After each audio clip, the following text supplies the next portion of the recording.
Buenas noches, Tiro, and good evening, everyone, and welcome to our panel today.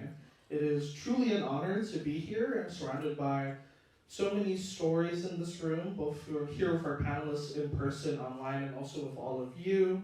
Our journeys and the connections that stretch far beyond our islands, our shores, but always find their way back to home. This evening's program explores the topic of Marianas Diaspora, identity, connection, and return. We'll hear from voices across distances through video and through our live panelists as we reflect on what it means to leave home, carry culture, and find our way back in whatever way that looks like. And so to begin, we'll start with a short video compilation featuring voices from our diaspora community around the world, setting the stage for our first theme. Let's take a look, Leila.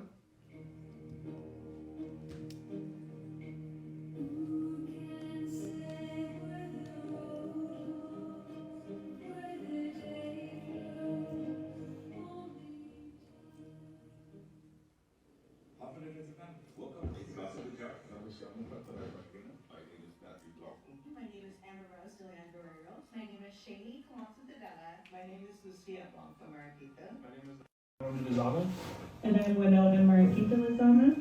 This is our beautiful daughter, Mia Lucille.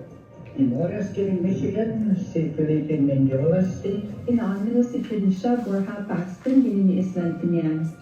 Pag-iwit ang oo sa parabehalong ibilikat, yi ani 18 Nosto, tapagong retirado di fini 20 anos na malembito. I come from the island of Janine. At the current moment, I am living in Oregon. I left Cyprus back in 2004. It's been 21 plus years, and I'm super homesick. I left the island in 1976 May to go to school in Kalamazoo, Michigan. Tumakulog sa isang Saipan, we're not in Marianas. Pagpagaling, tumakulog i home in Washington, umaratemi para eskwela Washington State University. I left the Marianas sometime in August 2025 so that I could pursue my bachelor's in organic and sustainable agriculture. At the time, about 10, 11 years ago, I was suffering from poor mental health. It was suggested to me that I seek therapy services. Maybe to further education and expand our opportunities for our future. Okay, can we give a round of applause for everyone who contributed to that video? You know, you can really feel kind of the deep love and reverence they have for home, kind of in how they're talking about, you know, where they're from. It's where we're at right now, guys. And so we're going to bring that conversation to our panel today. And we're going to start off with some introductions. And so I guess I'll start with me. My name is Zeno Camacho de Leon Jr.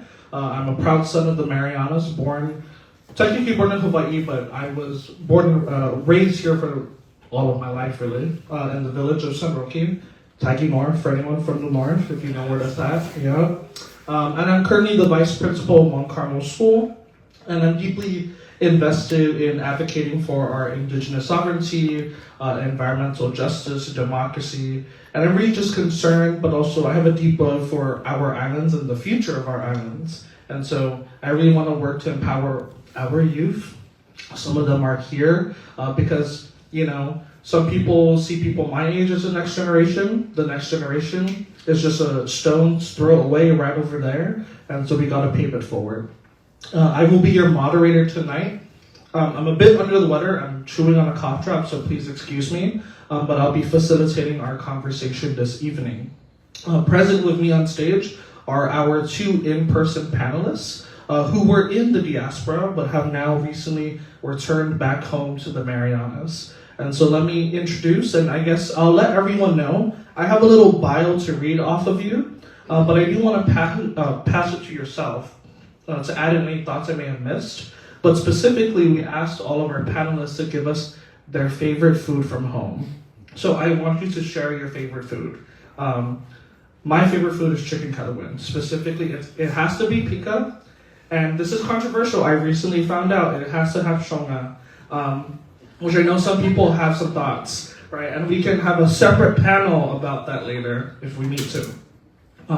So first we have Miss Asia Camacho Hilario over here. Can we give her a round of applause, everybody? Asia is a self-love coach, internationally recognized podcaster, and founder of Sagan Flores, the Sinamai's first holistic mental health nonprofit. Born and raised on Saipan, she spent over 2 decades away before returning home to create healing spaces for our community. Her work is rooted in personal transformation and helping others reconnect with themselves. And like many of us, her comfort from home is simple and warm. But I'm not gonna not share that because I want her to share. Asia, you want to share your favorite food? Corn soup. Ooh, okay. Like, do you have chicken in your corn soup? Yes. Okay, there we go. Chicken and extra corn. Ooh, okay, there we go. People might have some thoughts about our favorite foods, but we'll save that for the separate panel later. And with her, joining us is Mr. Anthony C. Torres. Can we give him a round of applause?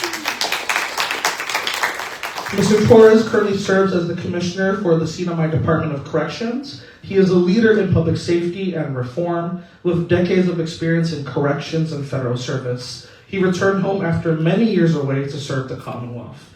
His leadership continues to shape systems that impact our community every day. Mr. Torres, what is your favorite food? Just like you, chicken Kellerman. There we go. Pica or not pica? Very pica. There we go. It's gotta be. Okay, and now also joining us are some online panelists joining us from different places around the world and in the United States. Joining us all the way from Hawaii is Mrs. Trinisha Borja Paxton. Can we give her a round of applause, everybody? And I guess for my online panelists, if you can wave, I don't know if you already did that already, but originally from the island of Tinian, Trinisha served 20 years in the U.S. Air Force in intelligence and reconnaissance. She is now retired in Iwo Beach, Hawaii. She is a dedicated mother, community leader, and Chamorro language teacher. Her journey reflects service, family, and cultural preservation far from home. She said that if she had to choose her last meal, Mrs. Paxton, can you give us your favorite food?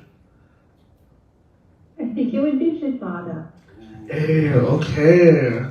That's a hot take for some of us youngins, I think. That frittata's not a soon to be acquired taste, maybe, I think. Also joining us in the diaspora, also from Hawaii, is Mr. Johnny Tudela Aldon Jr. Can we give him a round of applause, everybody? Johnny is a PhD student in epidemiology at the University of Hawaii at Manoa and a dedicated public health researcher. A proud Marianas native, he has spent years advancing health equity and indigenous knowledge through research and policy work. He plans to return home to serve the Sinamai through his expertise in public health. And Mr. Johnny, can you share us your specific favorite food from home? Hey everybody, my favorite food would be roasted lemai, as well as chicken kalagud with fish onga. Oh, thanks. Okay, I got someone in my corner with the chicken element and the shonga. Because I hear the other island, or I thought that was just normal, but I guess some people want to fight me on that. But it's okay, we can all live, we all love each other. And finally, joining us also from the Bay Area in California is Miss Niana De La Cruz. Can we give her a round of applause, please? Ms. De La Cruz is a Chamorro woman with roots in Saipan and a career in human resources in the Bay Area's autism therapy and research field. She brings both professional expertise and deep cultural connection to her work and community. Outside of her career, she's also rooted in creative spaces like hip-hop and culture. And her favorite food, if you want to share, Ms. De La Cruz? Hello, I do have a vote for no shonga, but I'll take That's valid. At another time. My favorite food really is, for people who are coming back and forth often, is really just to get into a fresh coconut right away, but I think that might be a cop-out answer. So the real answer would then be ahu, because that would be a dish made by. Okay, ahu, we'd love to see it. And here's the thing, we accept all variations of chicken kalagwin. We're not here to discriminate, okay? Maybe that's the side nickname for this panel, chicken kalagwin, a question. I don't know. And actually, yeah, literally chicken kalagwin's written on my script here. So a quick note for all my panelists before we begin, right, both online and in person. We're here for a limited time, but we also want to make sure that we have as rich of a conversation as we can. But in the interest of time, we kindly ask that you keep your responses to about 3 to 5 minutes so that we can hear from everyone as much as possible. So I know I kind of shared a little bit about who you are, where you're currently living, but I guess the question that I want to ask everybody is kind of, why did you leave home to begin with? And then also, if you want to share any other additional information about who you are and where exactly you're living and what you're doing abroad, or maybe now here in the Sinamai, feel free to do so. But my key question for everyone is, why did you leave home to begin with? And I'm going to dig deep. Don't just give me the sort of like, to further my education, which is a very valid answer, but I really want to hear kind of more. And so I do want to start with our online panelists. And so I'm going to go start with Miss Trinisha, if you can share. Half a day, and buenas everyone. So again, I'm Trinisha, and I live in Eva Beach, Hawaii. I'm originally from Tinian. And before I go any further, I do have to please take a minute just to say thank you to everyone who worked tirelessly behind the scenes. I know you all have very, very busy schedules. So thank you for putting this whole weekend together, and for all the panelists. I'm so honored to be on this panel with you all to share your stories. And to Leila Staffler, Deno, is it? Thank you for moderating. And last but not least, I do want to do a shout out to Auntie Juanita Mendiola, Auntie Deborah Fleming, and Auntie Lucy Blanco Martita. They were my hype women, and they encouraged me to get on this panel. So thank you again for your encouragement and support. Okay, so back to the question, why did I leave home? If you don't know, my parents are Eloise and Victor Borja from Tinian.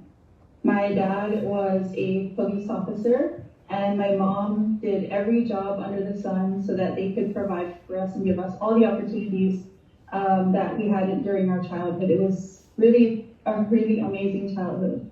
But as the daughter of farmers, we lived in a very humble life, and I knew that if I were to pursue college, I had this very deep fear that I would ask my parents to sacrifice even more for me, and I really didn't want to do that.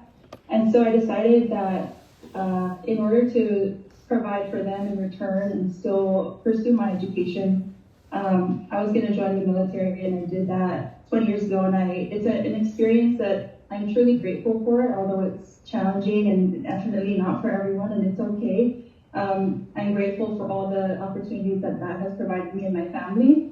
And my family has changed. It's no longer just my 3 siblings and my parents. It's now my 3 kids and my husband.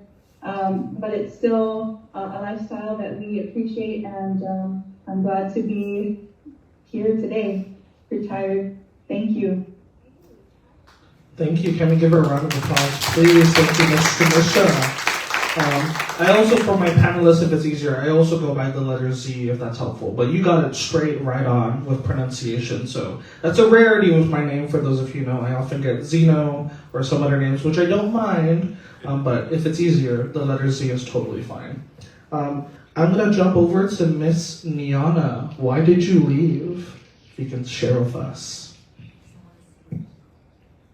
Hello, everyone. So both my parents are Chamorro, and I so happen to be born in the Bay Area. The Bay Area is in the middle of California. We got a lot of locals out here, so I think a lot of people are familiar. So I guess the major cities would be like San Francisco, Oakland, places like that.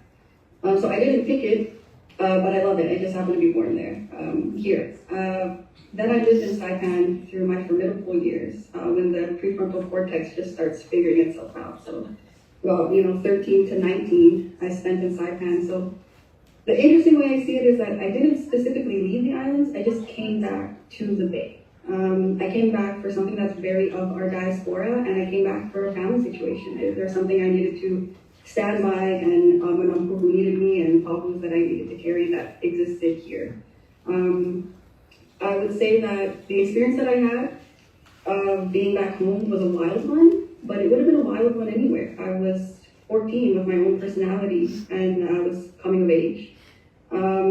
considering the experience that I had, I felt a lot of pressure as a young person, and I mistaken a lot of it for my experiences with back home. But now that I'm older, when I look back on it, I just arrived here to fix something in my family. I took a couple breaths, and I felt like because my vernacular made more sense here, that I feel like I made more sense here. The idea of moving, how did I get here? An accident in two different ways. Am I going to come back? That's something that I'm still working on and still thinking about. And that's how I got here. Thank you so much for sharing. Can we give a round of applause, everybody? I think that rings really true in that, you know, you didn't really come back to Saipan, you kind of returned back to the Bay for family. And I feel like that's kind of the reverse that many of us feel, that many of us, we feel called to come back home for the sake of family, to take care of maybe someone older in our family who needs that kind of support. And it just reminds me that family, although we're very much tied to our island roots here, the physical place, family really transcends any physical boundary whatsoever. So thank you for sharing, Ms. Diana. I'm going to jump over to Mr. Johnny. If you could share, why did you leave? Thanks, Edie. Probably the main reason why I left home was to pursue education, specifically training. So my parents are nurses, Rosa Tidapla, Johnny Aldon, over at NMC. And they were the ones that encouraged me to pursue education, to follow it as far as I could. Specifically to meet a specific need. So them as working as nurses essentially highlighted to me growing up the lack of local capacity back home, which sort of influenced me to pursue the path that I'm currently on today.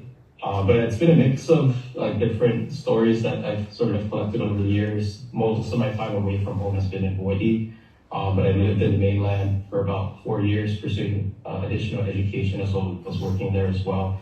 So that was Omaha, Nebraska, Spokane, Washington, Seattle, Washington. Eventually made my way back to Hawaii in 2020 in the midst of the pandemic. And then briefly came home, did a brief stint working as a junior epidemiologist at CHCC. And then during that time, I got to learn for myself at the professional level, the real gap in workforce capacity, specifically amongst locals. And then that motivated me in conversations with colleagues, the CEO, as well as others to pursue more education, which is why I eventually moved back to Hawaii, and I chose to come back to Hawaii just to remain connected to, all the other Pacific islands and maintain these Pacific roots. But I would say mainly education, the encouragement of my parents, and then also just opportunities that sort of fell into place. Thank you so much for sharing. Can we give them a round of applause, everybody? I think that really rings true with many of the students in the room. And I will say as an educator myself, the current trend, even when I was in high school, was to push everyone to go beyond our shores for the sake of opportunity and education. But of course, what I challenge all of my students and I challenge the youth here is, if you don't see your opportunities here right now, how can you be the person to make it for yourself or others? Someone had to be the first doctor here. Someone had to be the first anything. So it's always a challenge I bring out. And it's, please go out, experience the world, but come back, is what I say. And now we're going to transition to our live panelists here in person. And so we're going to start with Miss Asia. Why did you leave? When you said don't say education, I tensed up. I was like, oh, that was my answer. No, I know, it's okay. But I'm going to dig deeper. And Johnny gave us deeper, so give us deeper. Oh man, okay, first and foremost, I just am fresh off the plane. I came from New Zealand, Aotearoa, for the Young Pacific Leaders Conference, so pardon if I'm redundant or if my words don't make sense. I'm fighting for my life right now. I'm like, what was the question? No, I understand the question. My mom's actually in the crowd. I left. Shout out to Mom. She was actually, I moved back first last year, and then she was visiting, and then she ended up moving back. So, welcome back, Mom. She moved us, my parents are both in the audience, they moved us for a better education, and she also wanted to finish college, which she did with 4 kids, She took the bus to school in the rain. We were on food stamps and FAFSA. So shout out to Mom and Dad for all their sacrifices. I actually, for the following question of why I moved back, I'm going to save my time for that because it's a little lengthy and I want to tell that one more. So I'll pass the mic. And last but certainly not least, Mr. Torres, why did you leave in the first place? Thank you, Z. Alfredo Intro. And Leila, thank you for spearheading this. Why did I leave? I was Agagua. I was a naughty kid. I'll go straight and I'll say it. Yeah. I left because if I didn't leave, I'd probably be in the place that I'm actually in charge of. And so I left, finished off high school in Honolulu, Hawaii, spent most of my adult life out there, had no intentions of coming back home. And I'm gonna own up to it. I've said this in some of my panel interviews in the past. I had no plans of ever coming back home, only because I was just loving it out there. I'd come home to visit, and then I'm like, 2 days, boom, I'm ready to go back. And I am a little ashamed to even think like that, but I know a lot of people think like that, but I'll own up to it. After living in Honolulu for a bit, I decided to go and take advantage of, the mainland, backyard. I worked for the federal government.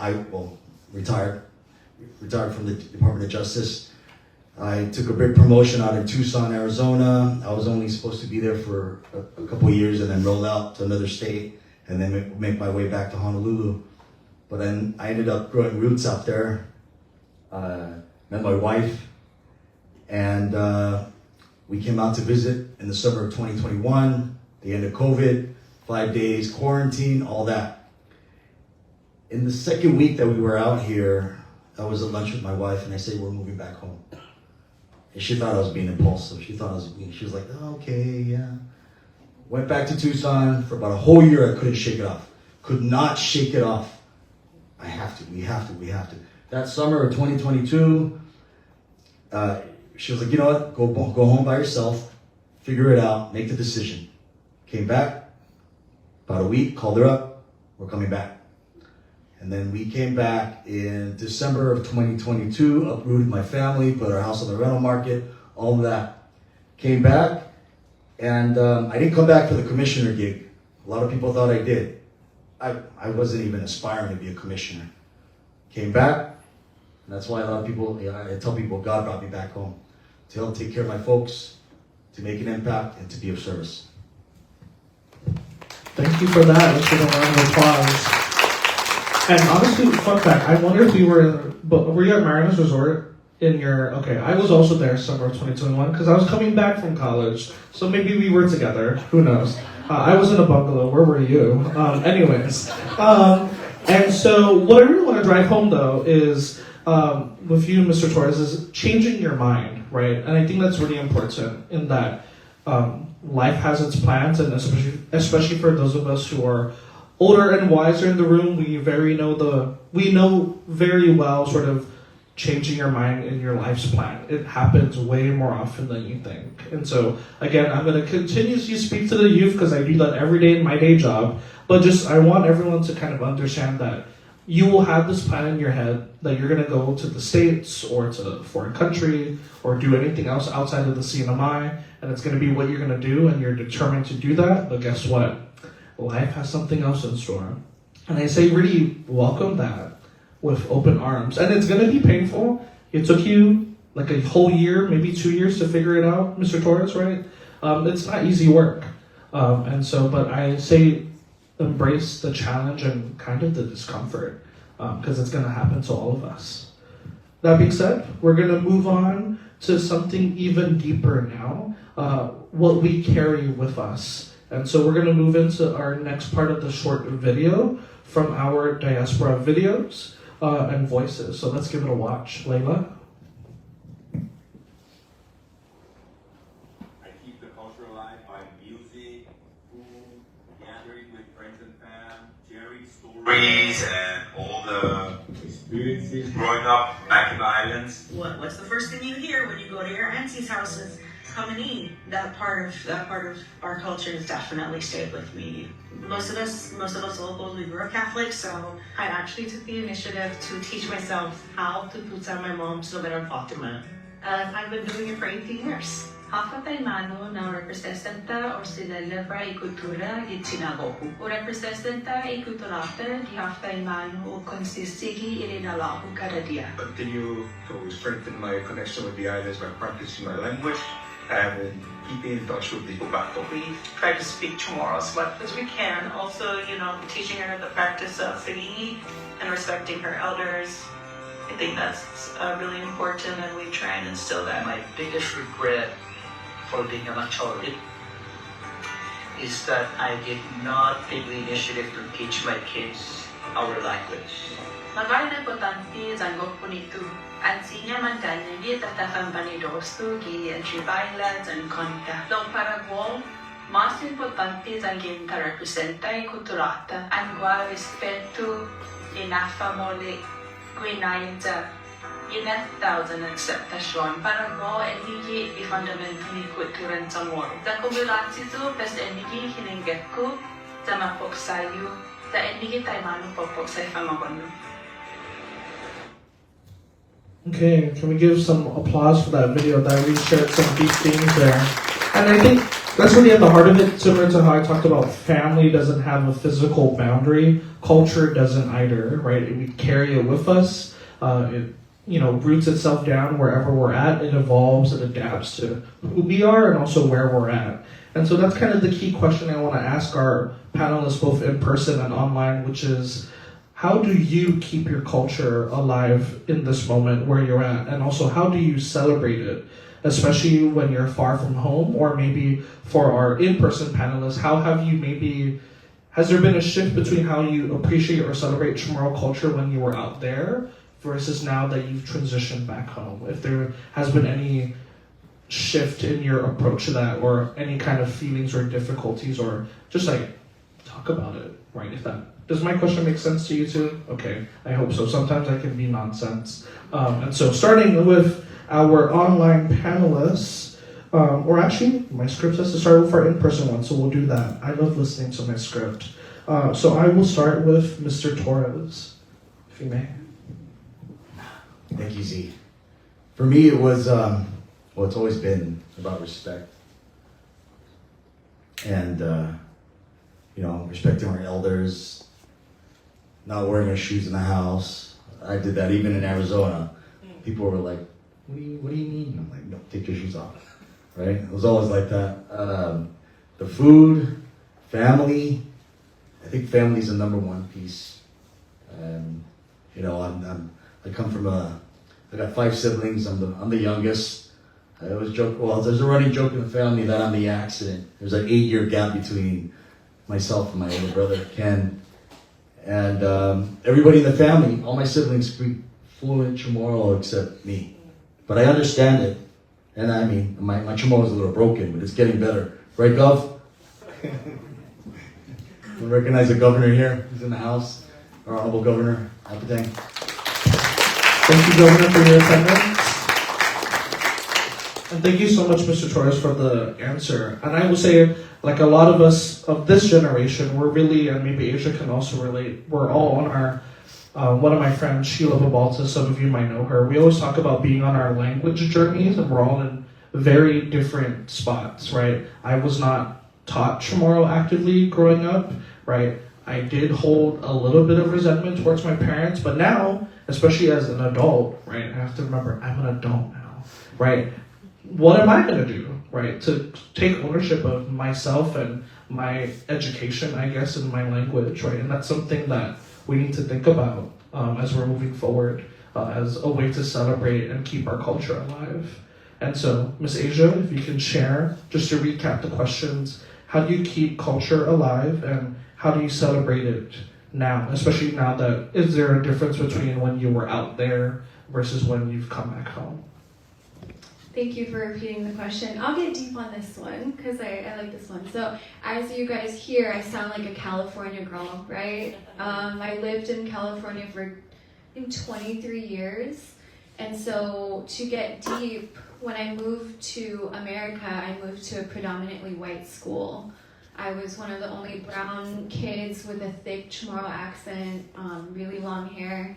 And my mom, as a means of protection, taught us that we had to code switch, had to adopt this American sounding accent, right? And so to fit in, I really forced the California accent, which is still present today. So also, just for a background, I'm half Filipino, half Chamorro, and so growing up, I struggled with identity issues. Am I Chamorro enough? Am I Filipino enough? And then you move us to the States and it's like, oh, I'm too Chamorro, I'm too Filipino, I'm not American enough. And so that's something that is not so heavy these days, but just pertaining to moving back.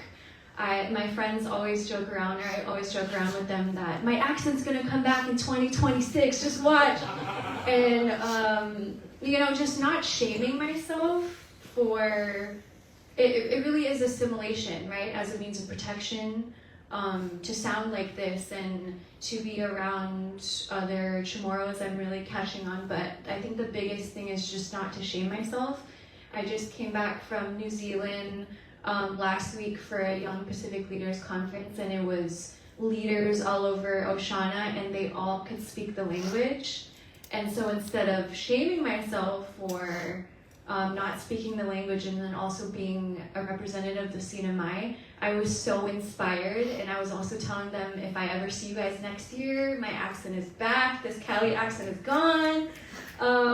So I think just to answer that, just to not shame, like you said, the culture journey. What I've also learned in talking to my peers at the conference was the language is dying everywhere, and that's how it was designed to be. I won't get deep into that, but it was very validating that I wasn't the only one, and there are programs across the Pacific that are reviving it, and so it just really made me inspired.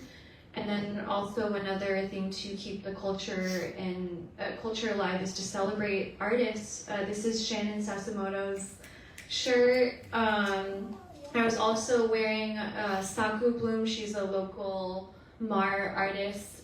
I was wearing a fake one because I couldn't travel with the real one. So just elevating them, oh, there it is. I kept getting stopped by security like, that's not allowed. I'm like, no, it's fake. But yeah, just celebrating artists, celebrating other voices, and also something that has built my entire career as a coach and a keynote speaker is sharing my story as an Indigenous woman, navigating the world, especially navigating the US, because it's a very unique experience. So that's why I'm really honored to be on this panel to speak to those who are not currently here on your homeland, that we can, to push past the shame, because I think that, for my story, I don't like to speak for others. I felt a lot of shame and sadness, and I was very homesick. And so, diving back into culture was very slow for me because I always felt homesick and that shame. And so, yeah, that's my answer. Thank you so much, Asia. Can we give a round of applause, everybody? Just checking on time, we're doing pretty good on time. And I also just want to make Leila know and our online panelists know, just to have even a more organic conversation. If, especially our online panelists or even our in-person ones, if you guys feel called to respond to something you heard, please just holler. Right, I'm looking at these two fabulous people in front of me, so that's easy. I'm going to rely on Leila to kind of let me know if any of our online panelists want to respond, but please, I welcome it, right? Because we want to sort of exchange perspectives. But I guess my comment on what you shared, Asia, is it's really interesting just because as someone who also moved out to the States at a later age, right? I think for me, it's not just about am I Chamorro enough, am I Filipino enough when I'm out there, but it's also like my experience was, what is Chamorro from people out there, right? And that's the big thing that a lot of us experience when we get out to the States or really anywhere else, where it's like, okay, how do I need to express myself or present myself in public to make people know who I am without having to like verbally say it all the time? Because I can tell you, I got so sick and tired of college orientation every 5 minutes or so. Saipan is da da da da da, I'm Chamorro, da da da da da.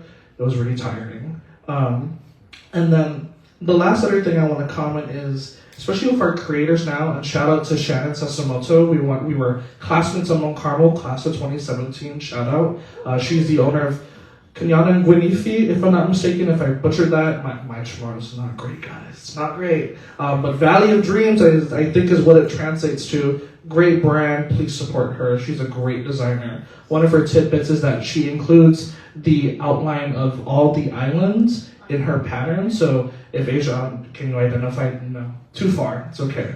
But if you come check her later, and maybe she can point out Saipan, Tinian, and Rhoda to you. It's all on here. Yeah. It is. All the islands. Yeah. So she incorporates that into every single almost every single piece that she makes. So truly beautiful. Highly recommend it. She's awesome. But what I was going to mention was that sometimes what we forget is that culture is definitely, we look back to think about our culture and to celebrate it and to honor it, but culture is also being created right now. With something I want to drive home with everybody. It's not just about looking about what our ancestors did way back when, but like we are the living embodiment of our culture, and we need to sort of treat ourselves as like, yeah, we're going to be someone's ancestors one day, and they're going to look back at what we're doing as like the quote unquote textbook culture. Right, so that's just something, a tidbit I want to throw to everyone out there, is that like we are creating culture right now, and it's okay. It could be experimental. It might even make some people mad, but it's all a part of the process, I feel. But that's my hot take. Does anyone want to respond to that at all? You don't need to. I love talking a lot, and my students know that. Anywho, if not, I want to pass this question of how do you keep your culture alive and how do you celebrate it to our online panelists. So starting with Mr. Johnny, any thoughts on this question? Actually, I really love this question because it reminds me something that my grandmother told me before I headed off to college. It's just you have to be the best representative of the islands, because not only are you representing the islands, but you're representing the family. Some of the ways that I do my best to preserve the culture is to practice the language. One of the other things that she told me is that English is we're borrowing it at the moment. And it's our responsibility as members of the Chamorro community or the Caribbean community to learn the language to the best of our ability. It's not like we can turn back the clock, wish that our parents or our grandparents understood Chamorro a little bit better. But I think as an adult, I've taken that responsibility to teach myself the language in its entirety. And one of the easiest ways that I currently do it is to play music. So I've been playing the ukulele for over 20 years. And one of the things that I've been doing is combing through all of those rosary books that my mom has, my grandmother had, trying to learn all of those songs. And then also all the different traditional songs that folks over the years have written and developed. Especially like J.D. Crutch and the folks Casey Durham Guerrero, all those folks that developed it during the 70s and the 60s. Some of the ways that I've done my best to preserve the culture, but then also in the spaces that I'm in. So I'm primarily in the academic space at the moment. One of the things that I experienced is when I first did my first stint in grad school, I was the only Pacific Islander in my entire program, the department. One of the things that I had to do was essentially remind folks that I'm not Mexican. I'm actually from the Pacific Islands, and that's a lot of the times I got mistaken as being another ethnic group.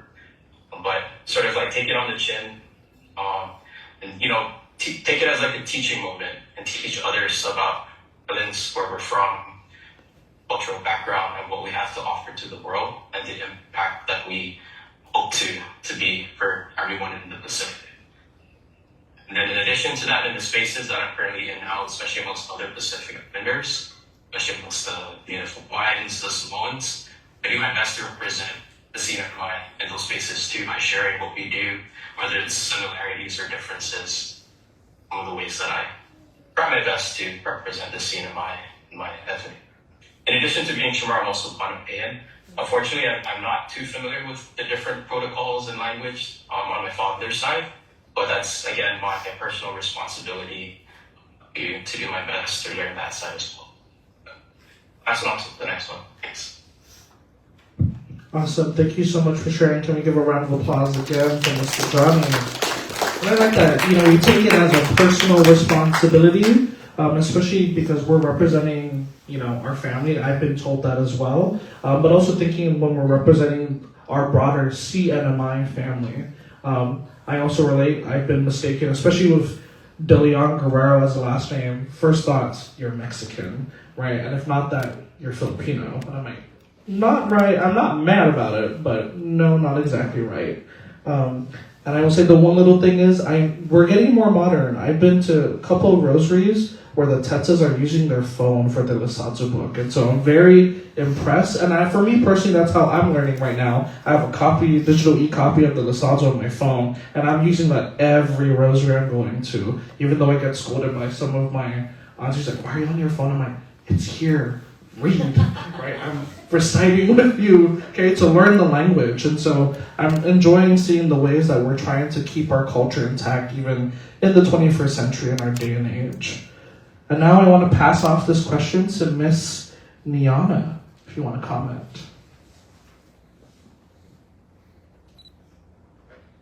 And I love hearing everybody's different perspectives. I want to jump on something that Asia was talking about the concept of shame. My answer that I pre-made, because my original answer was 45 minutes long, so I have notes here to help me. But to touch on that feeling of shame, I'm connected a lot through music. Maybe not specific. I'm not saying I'm listening to JD Crush on a weekly basis in the car, but there are times, there are moments, and I can't say that I really understand what people are saying, but I feel it, and I remember all the different times where I hummed along, 1 a.m., 2 a.m., and the uncles are outside singing, stuff like that. But a big part of our culture is kind of where all the island culture exists. So we're seeing a lot of reggae influence in a lot of what we do. We see reggae influence in terms of building the entirety of what our culture offers modern-wise, which we call Hawaiian music right now, like top 40 Hawaiian radio. And the Bob Marley influence is deep. Even when I was alone, I spent a lot of time listening to Bob Marley alone, daydreaming about my cousins, daydreaming about other things, because he was singing in English, and he has a quote where I got really obsessed with reading biographies about him since I was very young. And he has a quote that he said very early. I read it maybe only like the 4th or 5th grade. And he said, his father was a European general who was never really there. And so he came out a different color, a different kind of accented a little bit. And he makes a lot of statements in his biographies and interviews about feeling confused. That he's from where he's from, but he's kind of not where he's from, and he's not really sure where part of him is from. And I aligned myself with that so early on that it really helped me through that process of what Asia's talking about, where you're a little bit confused because you cannot even, you're brown, but you cannot align with brown, because when you go to brown, it's also like, what is Guam? You're next to Guam. I'm not really sure what that is. So I experienced that my whole life, but how do I keep culture alive? I keep culture alive by learning by music, by learning by food and music. I'll do my best to get through them. The first one is that I go down rabbit holes constantly. That's just how I've always been. My son is the same. It's just kind of a neural pattern thing.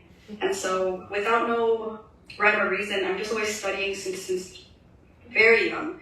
World history, labor politics, colonial history, cultures, other struggles, even just learning about food. And what happens is I'm such an independent individual in the sense of my culture. I go long periods of time without seeing family or stuff like that.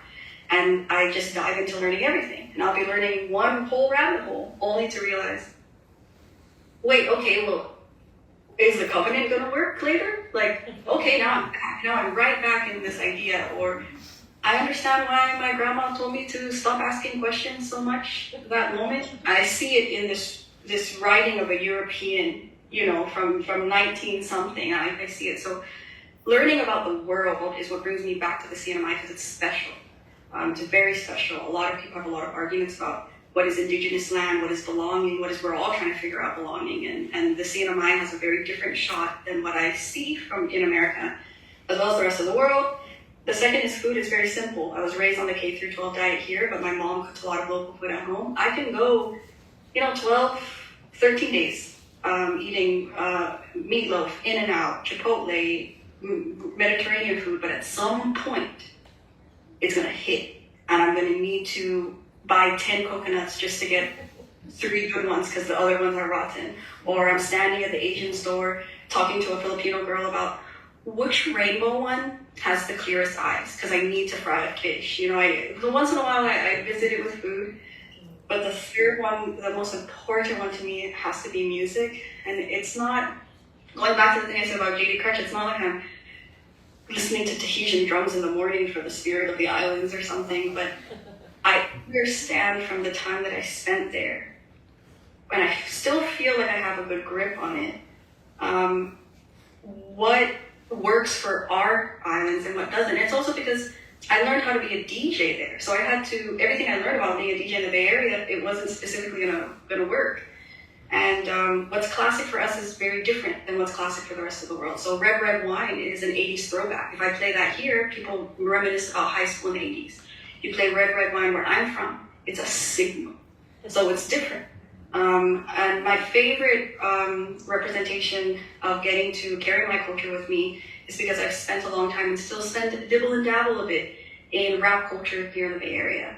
And I want to talk about Bone Thugs. That's what I want to talk about in terms of my culture. There's a group called Bone Thugs and Harmony. I know a lot of us know about it.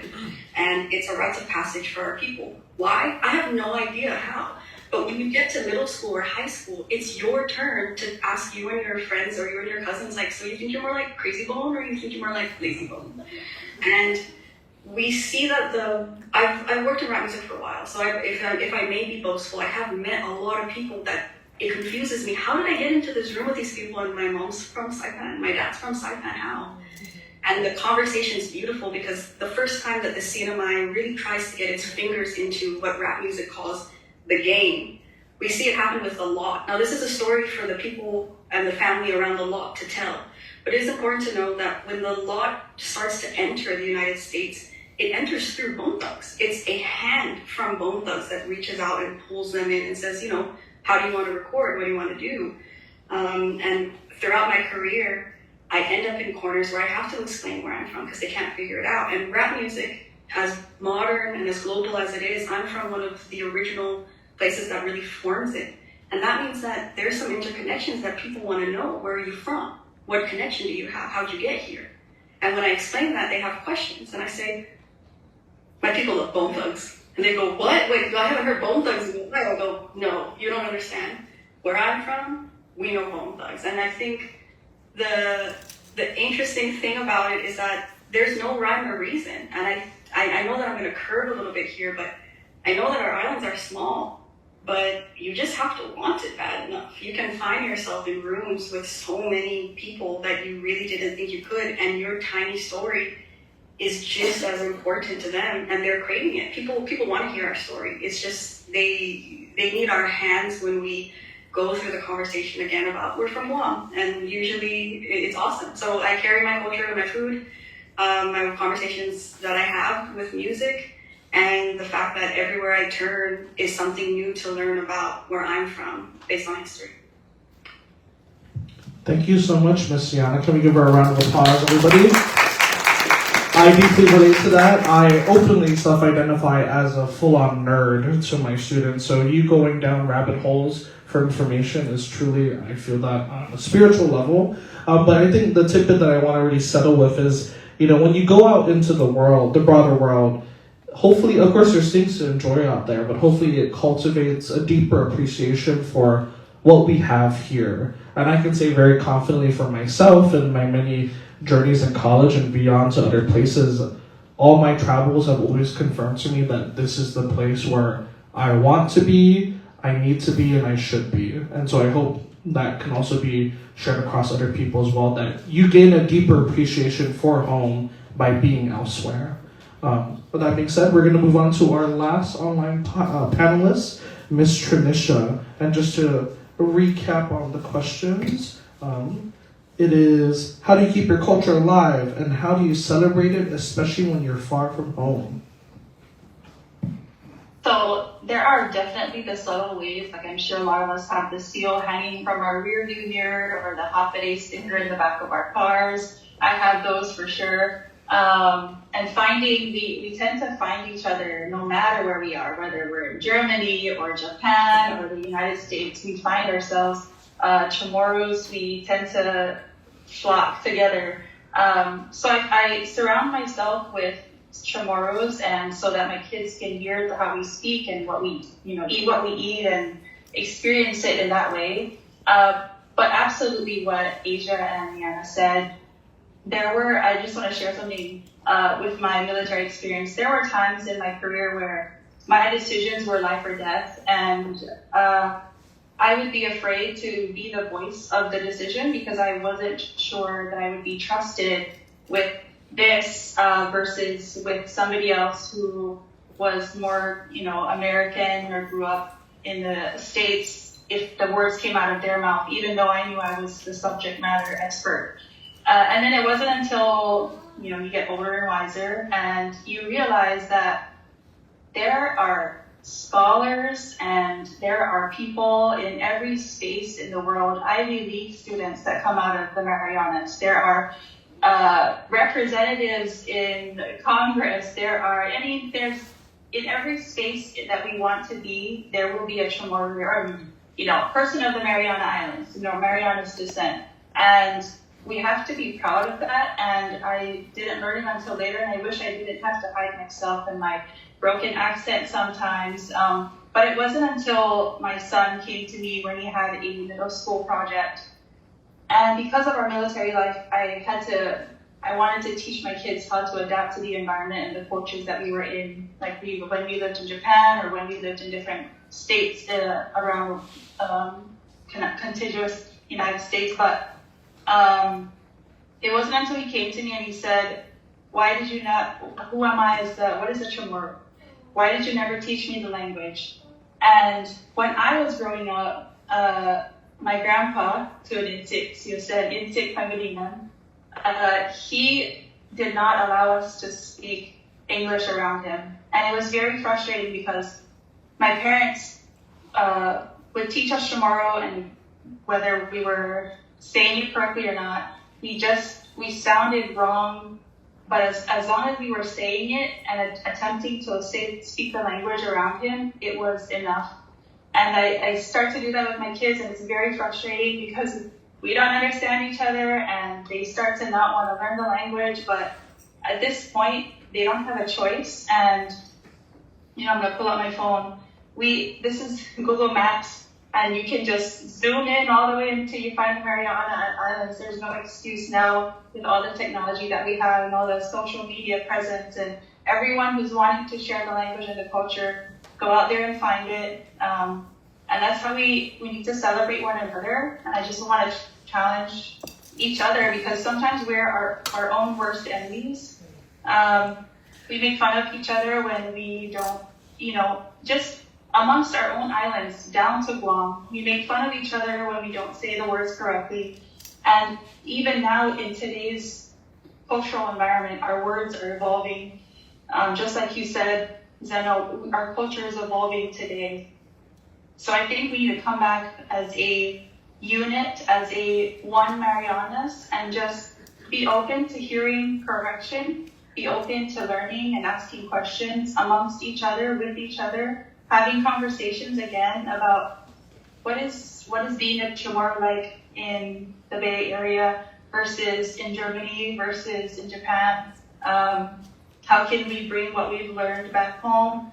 There are so many ways that we can celebrate one another, but I think being and accepting who you are, whether you're 1% Chamorro or, full Chamorro, just celebrate that and accept that that's who you are and you are good enough as you are. So took me a little bit later than I would like, but I wish I accepted that fact about myself, and I feel like my kids would have accepted it and known who they were sooner. But I'm fixing that now, and it's never too late for any of us to be whatever representation of our culture we want to be. There we go. And I really take that to heart as well, in that for the most part, there really isn't too wrong a way to represent the culture, especially if your heart's in the right place. And, I really want to speak to what you were saying, Tradition, that, throughout the archipelago, we often, I guess, connecting back to this idea of shame, we kind of, I'll just say it, we judge each other sometimes about how well we represent what it means to be Chamorro or Carolinian, right? We look down in Guam or Guahan and maybe we kind of like sneer a little bit to ourselves like, oh, look at what they're doing over there. But, I really give people everywhere in the Sinamai and Guam credit that at least they're doing something, right, is what I really want to give them credit for, right? And I'll just be honest, sometimes Asia would notice we bring our friends from Guam over from the Micronesia Climate Change Alliance, from other groups, and they do these chants, and a lot of people come up to you, they're like, what are they doing? Is that really Chamorro? And it's a hard thing to answer, but it's something that they're creating this culture in the moment to be something that connects back to something more ancient. It might not be something that was actually done, but it's kind of in respect and reverence for, what we know our ancestors did, or in the spirit of that at least. And so there's just so many ways to be a representative of the culture. And I really want people to be more open and less shaming and less judging of how people want to sort of keep it alive. Because that's really kind of all of our missions now, is to keep it alive. And so with that, we're going to go ahead and transition to our next and final theme for tonight, which is the question of return, right? And so we're going to start with this video compilation first. Leila, if you may. The one thing that keeps me from coming home is the very lack of services. I'm reaping the benefits of having all the services available to me out here. What would make me want to come home, and I do want to go home, is knowing that those services were available to me out there. Of course, if my mom needed my help, or if my family asked, I absolutely would. Again, if there was a job that would pay me a livable wage, or if the theater or art scene was alive again, I would come back. We would like to move home to raise our daughter to be in, surrounded by the same culture, we grew up in. But there are definitely a lot of obstacles to consider with making that move. We probably will not be coming back to the islands any in the foreseeable future. One of the main reasons is that at our age, we do need the medical facilities that are being offered here. Back home, there are many issues that we must address in regards to food security, food sustainability. And I wish to attain as much knowledge and experience as I can to return home one day for the greater public at large, so that we can all sustain our food more efficiently within the Marianas. I would love to come home and advocate for lessening the stigma of mental health. Big ups to the 50th anniversary of the Covenant. Big up to this project, and hopefully this can bring some light to everyone out there. Appreciate it. This is about to say, stop. Let's go.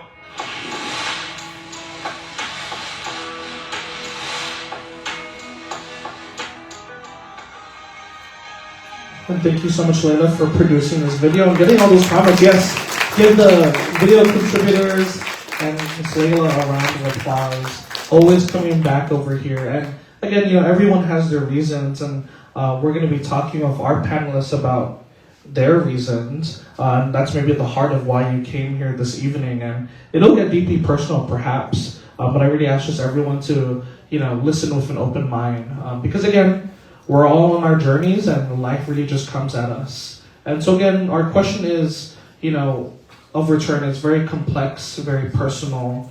And so the question is, especially we're going to start with our online panelists, all of whom are not here currently. And maybe this is the heart of the issue. It's not an easy question.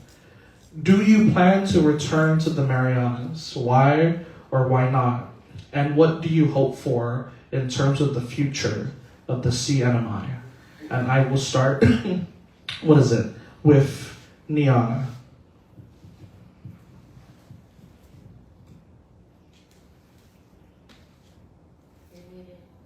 You're muted, Miss Niana. Wow, it's getting work flashbacks now with the mute. This is a very difficult question for me. This is a question that has been asked from many different directions with many different intentions. And I think what I can say is that I spent a lot of time not at peace because I couldn't figure that out. And I think a part of me is at peace with not knowing yet. Not all of it, but a good part of it. And what I can say is that there's still some loose ends between who I am and what it means to be back home. It's a dance, and I'm learning those steps. And I know for sure I'm not the only one. I've met a family that's 3 generations here. The great-grands are just being born, and nobody has been back home since. So I know people my age who've never even been back. So I know I'm not the only one who feels that. In my writing, I had that one of the parts of the question was like, what do I hope for the CNMI?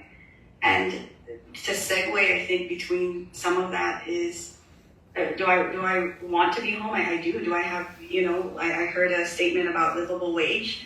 I worry about that as well. But I'm going through the same exact thing in the Bay Area. It was one of the most gentrified places in the world with some crazy, wild things happening with property and stuff like that. So it's not just a back home thing. It's a lot of places thing. So if I had a hope, it would be very dangerous for me. And I learned this. It took me a long time to learn this. I don't have a blueprint that would help me understand how to move home, nor do I have a blueprint for my people, because I did not live at home. I do not live actively at home, and I had to be taught this by many different people who said, so what? You're the way the joke stereotype that I hear. So what? You go and you spend 4 years of school and you come back and now you can fix this place. Like, stay here, live here, know here. But what I do have is a hope, and what I do hope is it's just for young people, and it's really for young people around the world, is to stay hungry, stay feverish about your knowledge, stay feverish about what you're going to learn, consistently learn. Do not be fearful of learning, because there's to bring music back in, there's a Slightly Stupid song, which is a band that we listen to consistently, all generations from the islands, including places that love reggae, like Southern California and stuff like that. And the song specifically says, for the man who thinks he's a fool, that's the wise man. Like, you have to keep learning, you have to keep seeing. I used to see moving back home as a complication. And as I grow, the more that I see how special our community is, the more that I learn from the rest of the world how our community being smaller allows us the opportunity to really have a conversation. And the only way to have conversations, being a tiny place that sits on a globalized axis that sits on commerce and war, the only way to really get your footing and to keep building your culture is to know what's happening around you. So will I come back? It's a 50-50. And it's 50-50 kind of relies on finances, and it also relies on something that I'm learning in this conversation, which is what can I use with what I've learned and what is my skill set so I can have a responsibility to my home. So I'm something that's useful, not something that's just demanding because I was in the States for X amount of time, but something that actually functions. And until I feel that power and I know that I have something to offer, it will kind of just be an open-ended answer. So I hope to find it soon, because man, I could really use sleeping and waking up next to my mom and my grandma. I miss that part a lot, so hopefully soon. So much. Let's give a round of applause. And I think you kind of remind me of a very interesting tension that I've noticed recently, which is we encourage, and even I was encouraged as a young person, to go out and get all these opportunities, soak in the knowledge, learn. But when you come back and try to share that, you're seen as an outsider who's doing too much. That's different from what we're doing. Don't do that. Let's do what we've always done. So it's a really interesting kind of, I guess, irony of like we're pushing our young ones, the future, to go out and get all this knowledge and opportunity, but when they come back, there's a pushback, right? And how do we navigate that so that, not that it doesn't happen, but so that it can be productive and make a good impact in our community, right? And now I want to turn it over to Miss Trinisha. So do you plan to return to the Marianas? Why or why not? And what do you hope for the future of the CNMI? So right now, I promised my son that we would stay in one place till he graduates high school, since I dragged them all around the world with this military lifestyle. So that's the short-term plan. And to be honest, I did not ever want to go back home because it's scary and there's drugs, there's all these other things that I thought I didn't want to expose my kids to. But then when I think about it, no matter where my kids go, they're going to be exposed to the same things. But when we were doing an exercise in one of the tomorrow classes that we're teaching here, the template said, Kakao Guangzu. And my son repeated that, and I said, no, you have to say Kakao Tinianzu. And he said, I've never been in Tinian. I wasn't born in Tinian, I didn't grow up there, why would I say that? And I said, it's more than just saying you're a person of this place. It is, if you trace your lineage back, this is the land that our ancestors bled on. Your same blood is in that land. So you're going to say Talco Tinienzo because that is your home, no matter what, no matter where you go. So, and it didn't hit me as hard until my grandma, Florencia Manigusan Borja, she passed away last November. And it wasn't, when she passed away, it hit me that, and I truly felt that she was calling me back home. But when I went back for her funeral,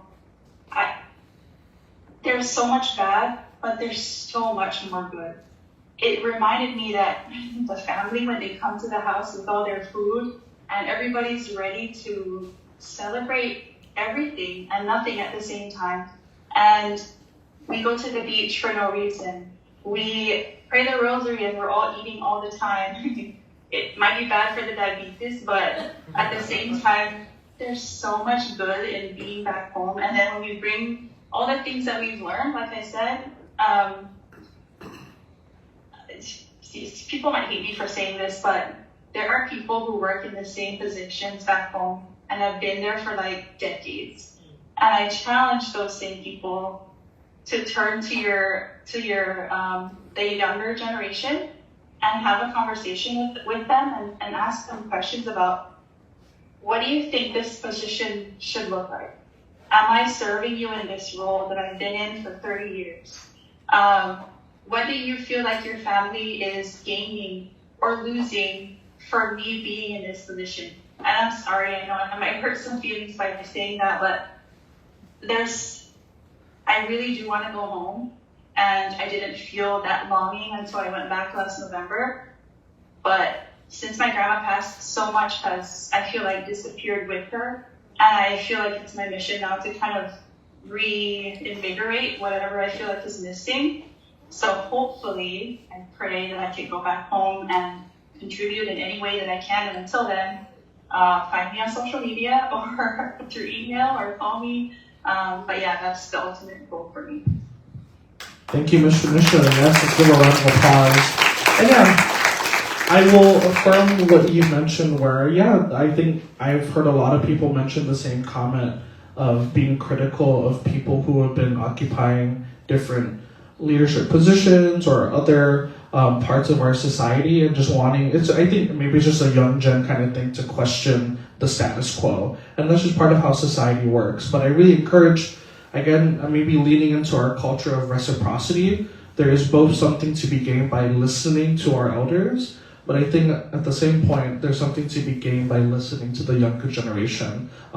We learn from each other is basically what I'm saying. That's not just one perspective should overtake the other at any time. That being said, we're going to move on to our next panelist, Mr. Johnny. Again, Do you plan to return to the Marianas? Why or why not? And what do you hope for the future of the CNMI? Mr. Johnny, take it away. I see. At the earliest, probably June of this year. At the latest, possibly January of next year.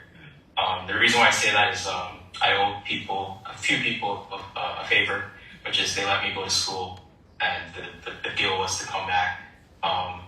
But I've always wanted to come back home. In my last year that I was home was actually the last year I spent with my dad before he passed away. So that was a very challenging and tough time. And it made me realize that with their generation passing away, my grandparents' generation already almost gone, there are no new stories to be told to the next generation about home. So I feel a personal responsibility to return home and play my part in the CNMI's history.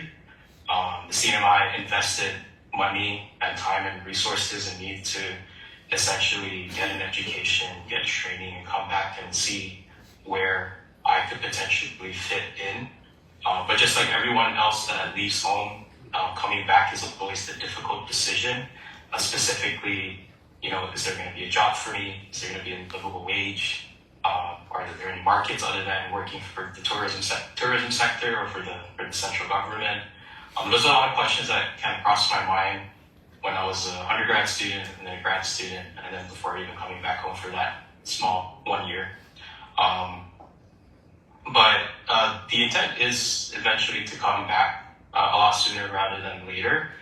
It's just because personally I'm tired. I'm tired of what I've sort of experienced on the mainland, and then also I feel like me being a settler here in Hawaii, which is what the term that the local community uses for folks that come to the islands, is that I feel like I'm taking up space. So for me to have a place to come back to, and especially a place that needs help in building up certain industries or fulfilling a workplace need, I feel like I could play some role in that. But then by me saying that, there's also a challenge to our local leaders to prepare the market, to receive us that want to come back home. I'm just lucky enough that I decided to be in a field where there's always going to be a need, but I can't say that's true for everybody else. I think that responsibility falls on the shoulders of all of our local leaders, whether they're the current ones in power or the aspiring ones. It's your personal responsibility, if you're aspiring to become a leader, to prepare the markets, the economy for us, to receive us essentially, so that we can play our part and contribute where we can. In addition to that, it's also a personal promise to my mom, my grandmother, my grandfather. Their time and investment in me also played a very significant role in the reason why I left, and also the reason why I'm choosing to come back. My mom told me a personal story first when she first went off to Minnesota. This is when the CNMI was still under the TT time, I think, and she was told to come back home after she finished nursing school, and Minnesota was going to offer her hundreds of thousands of dollars more to stay, but she chose to come back home. She didn't want to, but then when she did come back home, she experienced something very similar to what a lot of young people experience, which is the status quo that Z mentioned a little bit earlier. But she was also a person that raised me to, it's okay to challenge the status quo, but you gotta do it at the right timing. And for a lot of young people, I would say, pick your battles, and where you can, fit in. And if there is a specific skill set that you have and you feel very strongly that you can contribute to the betterment of our community back home, I would say do your utmost best to utilize it to the best of your ability and to make an impact, to leave an impact. With my dad's passing not too long ago, it made me realize that, tomorrow isn't promised. So, we can do all we can in all the different spaces that we're associated with or we're a part of. But for me personally, home is something that's special. I know we're celebrating 50 years of the covenant, and that to me is something that's very special. You don't see that anywhere else in the country. And that's something that for myself and the next generation is something to also protect, because that's essentially our grandparents or great grandparents' legacy that they left to us, and essentially our responsibility to carry it forward in all the different spaces that we choose to play with. But yeah, so long story short, or short answer, at the earliest probably June, at the latest probably January of next year, but we'll see. It's all a matter of the things that I currently have coming down the pipe, and if all of that kind of goes according to plan, then I'll be home a lot soon. Awesome, thank you, Johnny. Can we give him a round of applause again? And one thing I'll just point out, because I know if I don't mention this now I'm going to forget, which is you kind of mentioned how the covenant is kind of, as we're celebrating 50 years, it's a tradition, it's a part of our culture, I guess, that's been passed down over the past 50 years. But something that I want to, I guess, make the connection is similar to how culture is currently evolving and adapting and changing, and we're creating it right now. The question I pose to everyone is, what do the next 50 years of the covenant even look like, right? Is it really set in stone? Is it this document that is so sacrosanct and sacred that we're not going to touch it? Or does it need to adapt and change? And how can that even happen if we needed to? Is a question I pose out there. That being said, I want to look towards our on-stage panelists who, of course, they're already home. Thank you for being home. And I turn the question around, which is, why did or what made you come back home? And similarly, what hope do you have for the future of the Marianas, especially now that you live here? Okay, and I'm going to start with Mr. Torres, if you can go share. Thank you, Z. For me, what brought me home was I had a vision. I had a vision that I knew I needed to be part of. It was something that we wanted to bring here to the CNMI. But I want to kind of switch gears, and listening to our online panelists, I mean, come home. This is just you, everybody out. These are the best resources that we have. Our people. I mean, I'm listening and I'm just like, this is just lighting a fire in my butt to really create pathways and opportunities for people to come back home, right? I mean, I'm just, sorry, just to kind of give you some context, I'm the chairman of the Economic Incentive Authority, and it's a way to look at taxes as incentives, and it's a way to bring financial technology, IP, data centers, everything in the tech field. We want to fill in those buildings, those empty spaces down over here by Hotel Street. And by doing that, we want to create, again, pathways and opportunities for our kids, our brothers and sisters to come back home. And I just needed to point that out. And then you also touched on when people come back, there's that pushback. Well, I'm going to encourage you to be courageous and push through it. That's one of the things that I've done when I came to really turn this agency around, the Department of Corrections. I mean, it was, my family was like, are you sure you want to do that? It's going to be an uphill battle. I'm like, well, then if it's not me, who and when? So you know what? I'm going to do it. I'm going to do whatever it takes to turn it around. And I've also, as a local leader, I've been looking to see how I can really empower the younger generation. Z, you know, I brought in my executive assistant, who's now my chief of staff, Victoria De Leon Guerrero, who I sent. She's on her way to North Carolina for the deputy director conference. She's getting a lot of experience. She manages all my programs. She is a rock star, right? She just turned 30. You guys went to school together, right? Yeah. So I'm looking at the future generation over here, and I'm like, if you guys go get your education, get your experience, and come back, right?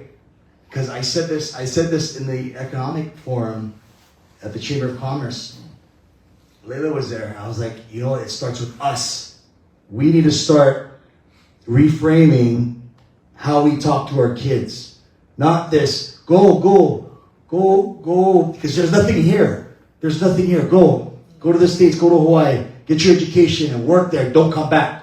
We need to stop that. We need to say, go get your education, your training, and come back home. Por favor, right? We need to change that. Us, the elders, our parents, the parents, and it's just, yeah. Anyway, I don't want to take too much time, but I'm inspired listening to all of you here, and I hope one day you can come home. And I see it, and I get it. I know how it is, right? People are too long in that certain position that probably need to move on. But come home. Be innovative. Think outside the box. Be courageous. We need leaders like you. Thank you.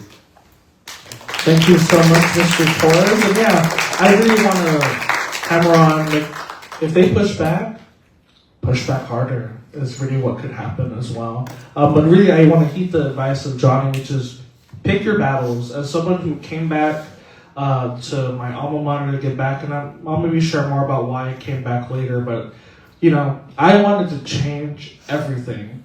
Guess how that went? Didn't go so well, and I learned the hard way. But I realized that, yeah, you need to really pick your battles, and there are going to be some wins, and there are going to be some really, really tough days ahead of you. That doesn't mean it's not worth it, though. So, but I digress. I'm going to move on to our panelists here. Asia, again, why did you come home, and what hope do you have for the future of the CNMI?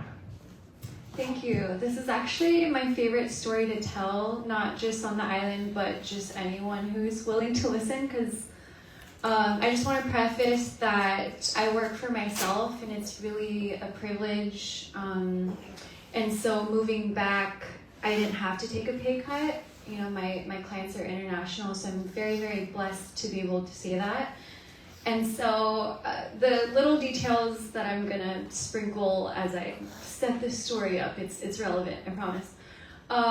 So I had debilitating CPTSD, which means I was very hypervigilant, like always looking over my shoulder. Any like loud noise, I would jump. And so to go from that to traveling the world by myself as a digital nomad last year is shout out to therapy, shout out to sound healing, which I'm about to talk about. And so I had a keynote speech on Guam that they flew me out for. And so, little side note. So sound healing helped me with my depression, my anxiety, my CPTSD, and just really taking up space in the world and launching a successful business. So shout out to sound healing. And I've always wanted to do sound healing, but then I became a nomad, a digital nomad. So I was like, okay, it doesn't make sense, because sound healing, you need a lot of bowls. They're expensive, you have to lug them around, and I planned on traveling the world by myself, so it just didn't make sense. So I got asked to be the keynote speech on Guam for a wellness festival, and I was like, oh, I'll just pop over to Saipan because they're paying for my flight anyway, so I'll just stop by Saipan for 3 months, and then I was gonna live in Italy. And so I got here, and I got this nudge that said, start sound healing. And I was like, okay, that doesn't make sense. I'm only here for 3 months, so that doesn't make sense. And then it kept getting louder and louder and louder, and I was like, oh my gosh, I can't focus on my work. Like, okay, God, this is a story with God. I was like, okay, God, if you want me to start sound healing, then reveal a bowl to me. Because I know that nobody on this island has a bowl. They didn't even know what sound healing was. So I was like, ha, got you. Literally that day, I always get chills. Literally that day, someone that I had met at the gym a few days before FaceTimes me, and he's with this couple, and he is really drunk, by the way. So he's like dinging on this bowl, and my heart dropped because it was a sound bowl. And I was like, where did you get that? And he was like, oh, my friends, like, he just was so drunk. And he was like, and I was like, oh my gosh, connect me with who has that. Because I was like, what are the odds that a sound bowl is on the island? Mind you, it's the only sound bowl on the island. They're very expensive.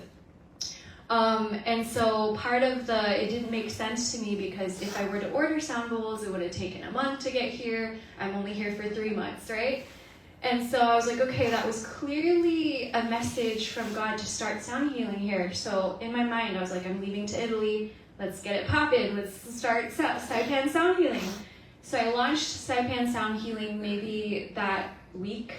And I was like, I need a venue. So I called the gym up. I was like, hey, can I do this? They're like, I don't know what that is, but sure. And so I did a pre-launch, right? So that made it to the news. And so I was like, okay, perfect. Let me pitch to all the venues at the resorts. I'm like, hey guys, sound healing is amazing. It heals mental health and all this thing. And I got ghosted so many times. I won't say who ghosted me, but you know who ghosted. And so that was like a few days later, and I was like, okay, God, you gave me a sound bowl. Give me a venue, because I don't want to have the community pay a lot of money for the venue, and then I wanted to make it affordable and free for the community. And so I was like, okay, God, give me a venue.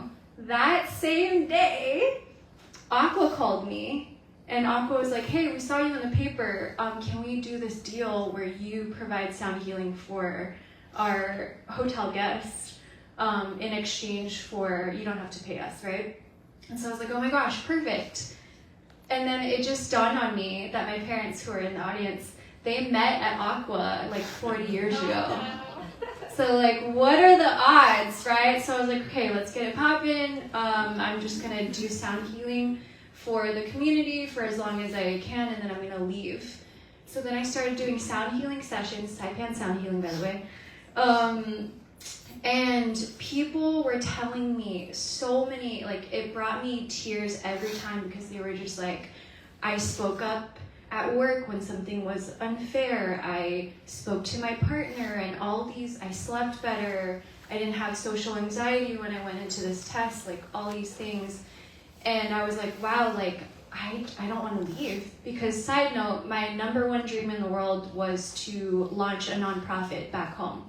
I always wanted to come back and serve my community. And so I was like, wow, this feeling of giving back to my community, I'm gonna cry, on the land that my ancestors roam, I can't even explain how fulfilling it feels to me, right? I've never felt so alive. And so I spoke to Don Mendiola. I had just met him, and he's my uncle. Shout out to Uncle Don. I know.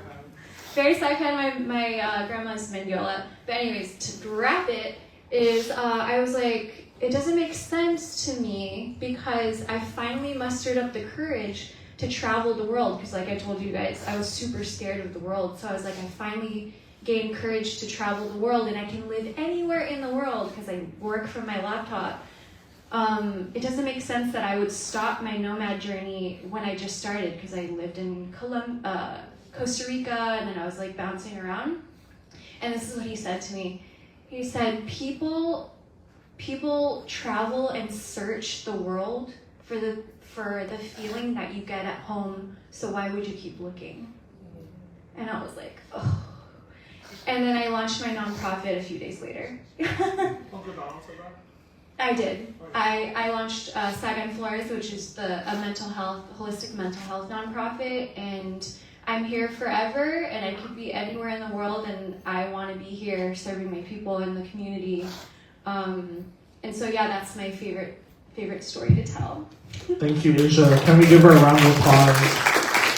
And yeah, maybe for all the people out there, we're all on our journeys, and it really takes us in so many different spaces. And we all have our different reasons. I'll just quickly share because I feel so motivated to share. But, you know, for me, I told this to all my students, they get sick and tired every time I mention this story to them.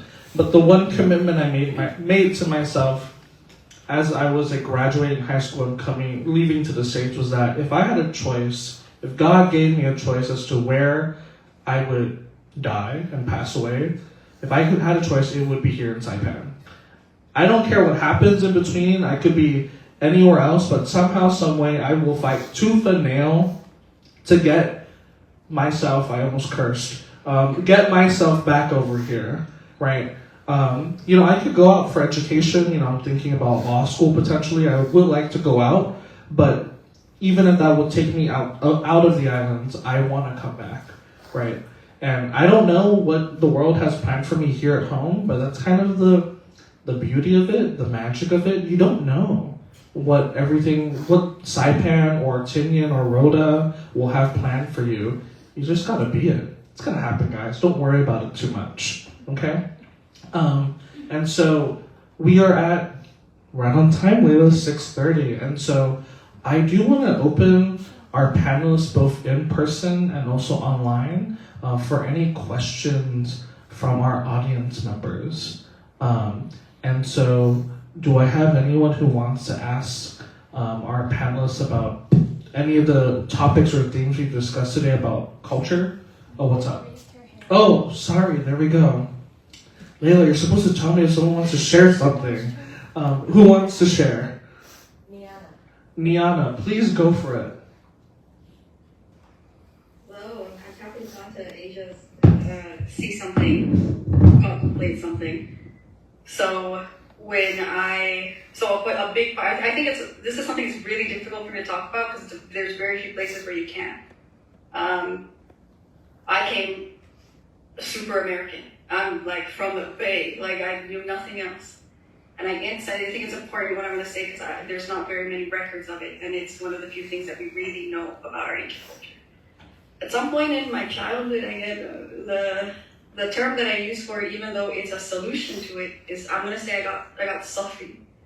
A very specific way, very cultural, very something. It's hard just to say it. It's hard.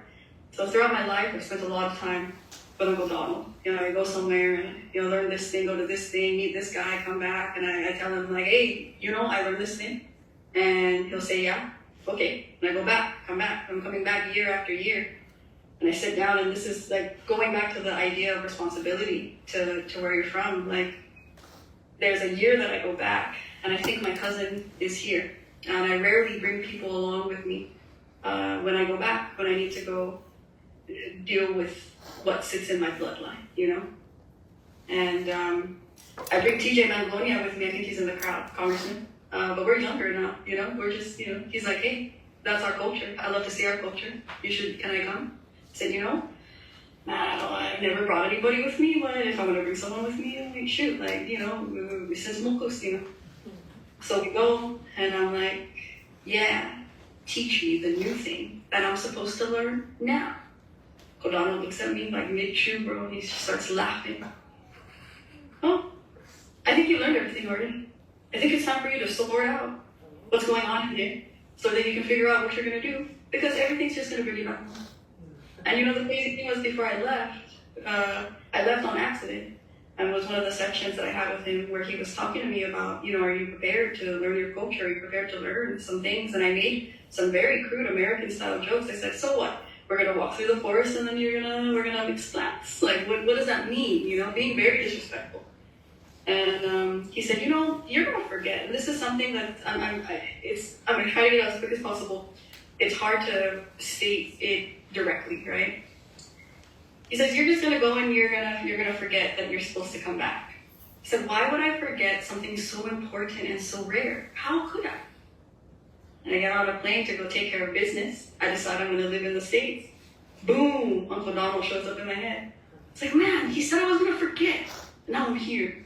And I forgot. And throughout my life, I've been hunting culture, trying to come, to ease with it. I think some of my explanations would make more sense now that I've been able to share this. And I think last minute is important to get this on record because there's not so much record of this happening in modern day times. But a big part of my journey too is trying to come to odds with the fact that I was born and raised an American. We don't touch none of that. I've never seen that. That can't be real. What's a conspiracy theory? But when I saw it, when I felt it, I know it. And Uncle Donald, I had my sessions with him too, and he said, girl, already, you just come back here and you get it back here and you stop trying to learn something new. And I'm still dealing with that at this point. Thank you so much, Niana. Can we give a round of applause, everyone? And if there's something I take away from that is we do listen to our elders, at least at times, and let's listen to Uncle Donald's advice. Come home, live, come home. Go for it, Asia, please. Pardon, it's real quick, I promise. I forgot who said it, but one of you ladies said, I wanna come back and, make use, or give, what'd she say? She said, I want to make sure that I can offer something. And the only thing I want to say is what if just you being back is the offering? Because I think, in the work that I do as a self-love coach, I constantly coach people hours a day on feeling worthy. And I just want to invite you to think about, what if I'm worthy now? What if I'm useful to the community now? You don't have to bring anything. Mind you, sound healing, I never touched a sound bowl until I was borrowed that sound bowl. I just learned. I just picked it up and learned. So that I just wanted to share that what if you are the offering?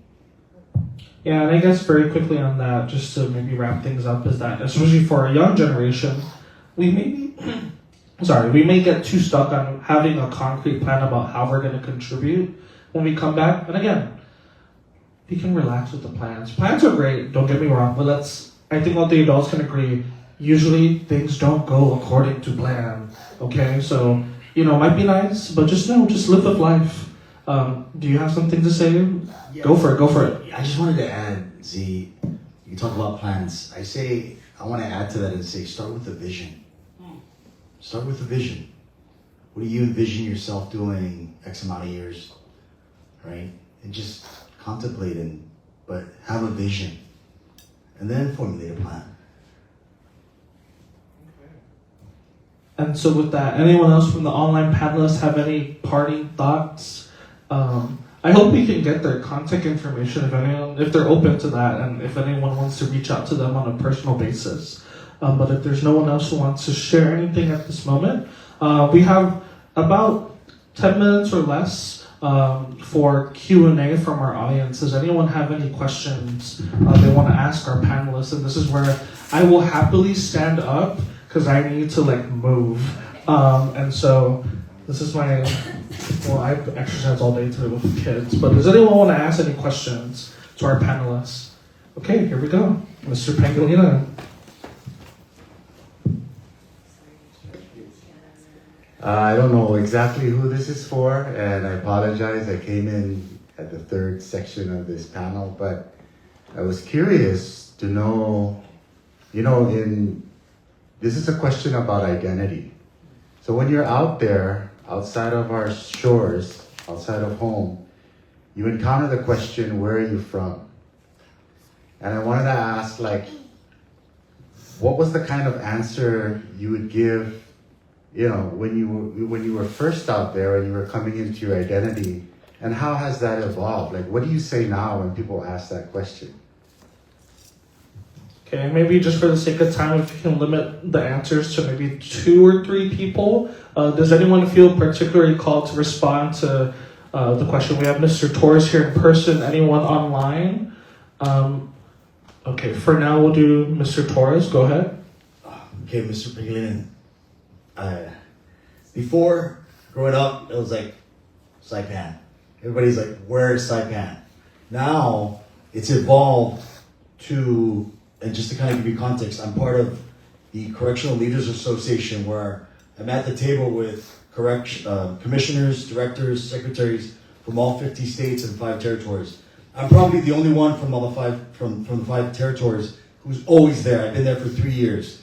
I know directors from big systems, and in the beginning, when I'm over there and I'm okay, I'm a small fish from the islands, right? I represent the Northern Mariana Islands, and people are where's that? Where's that? Right? But after getting to form these relationships, now they know where it's at. They're AT, right? I'm gonna come visit you soon, right? So it's and I guess for me, tourism's everybody's business, right? I want to try to get people out here as much as I can. They're over there Googling, and I'm we got the best sunsets in the world, right? So it starts with that, and then conversations flow from there. But yeah. Anybody else want to respond to that question? Asia? Johnny. Or Johnny? Johnny, go for it, Johnny. Sure. When I first moved out or left home, it was easy for me to say I'm from Guam until I ran into somebody from Guam, actually from Guam. And they, did the whole 20 questions, what village you're from, what high school you graduated from, your family. And then I realized I couldn't lie anymore.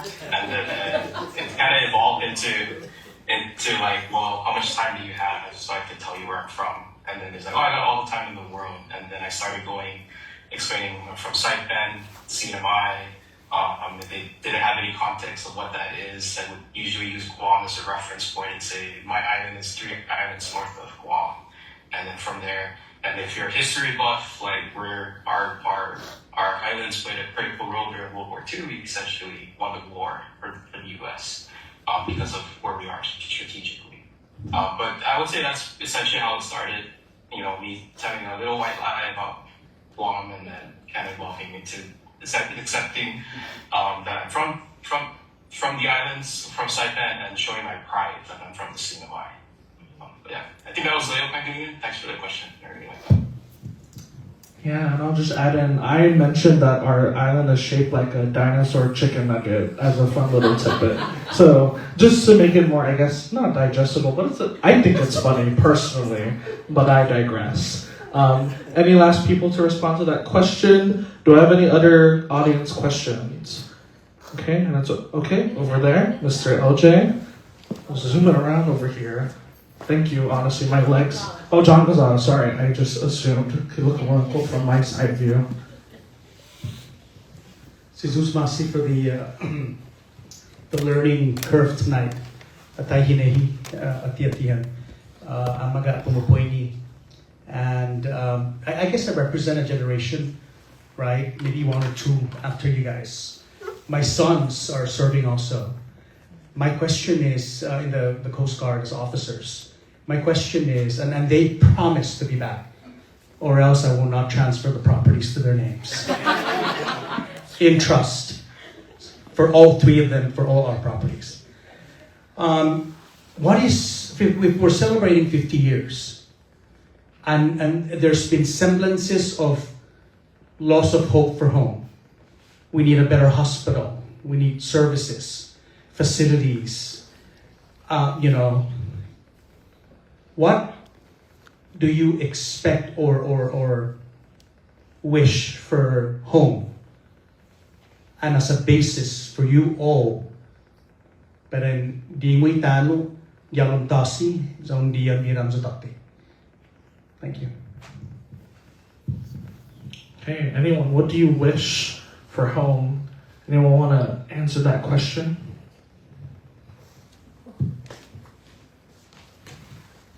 Oh, okay.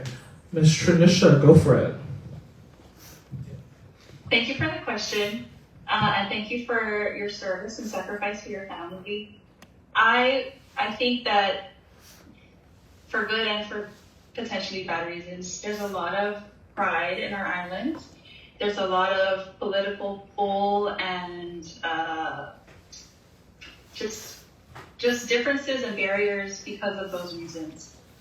I think that a lot can happen if we come back, if we reel ourselves back in and kind of put a blinder on the political stance of our conversations and the topics that we talk about, and just really remember who we're doing it for, why we're doing it, and how we can maximize the very little resources that we have.